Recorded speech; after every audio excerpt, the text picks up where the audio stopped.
Snow White-skinned hairless being. Uh-huh. Also, he's light blue as well. Oh, light blue. I'm sorry. He's light blue. Can you describe his or her? Oh, he. Can you describe his personality then in detail? He's serious, but he also has a really good sense of humor.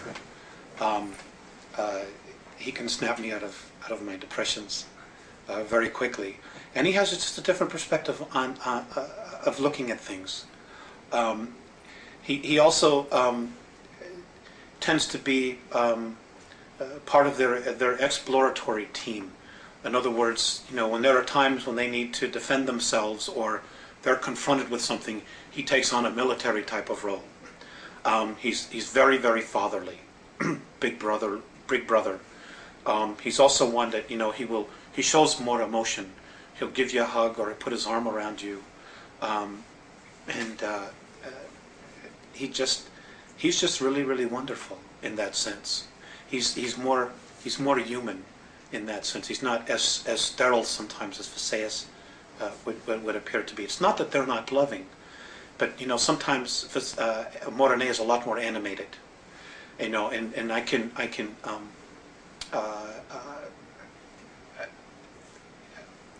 relate more to him, and I think he can relate more to the emotions that we experience here, the tremendous extremes that we experience. I think he's a little bit more in touch with that, than maybe sometimes Visayas appears to be. Now let me ask you, what was the most memorable experience you've had with Morane?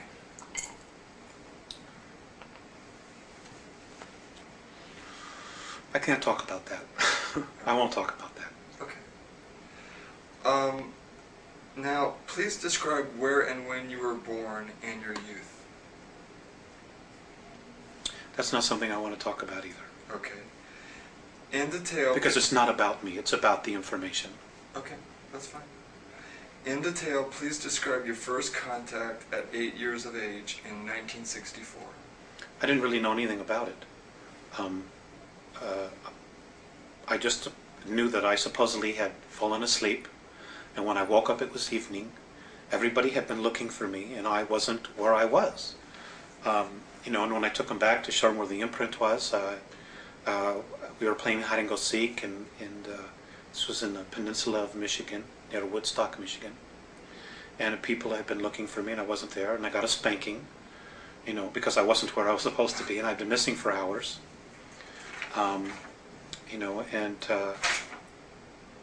I didn't really know what had occurred until the second contact, which was at age 14, where I was told what had happened, that they had given me a physical, they had given me a suggestion to forget because of my family members just simply wouldn't understand. And they were right. They were very right about that. Why was the physical necessary? Well, they do that all the time. They do that to everybody, to make sure that you're physically fit, because they genuinely care about your physical health. And if there are problems, they want to make us aware of it and maybe offer a suggestion, like maybe you shouldn't do this, you shouldn't do that. Some people are even experiencing healings. And it's just a genuine caring for, of acknowledging who you are, not only on a physical level, but on a spiritual level. Now, at age 14, what was the nature of that contact? I was taken out of bed, and I woke up and I was on a table in a room, and this was my first introduction to Visayas and Morane, at least conscious introduction. And they were looking down, and I did, on a soul level, experience a recognition. There was no fear whatsoever, and we talked, and they showed me some things about my physical self. They also gave me a ball which recorded my entire energy field, who I was, who I've been in past lives.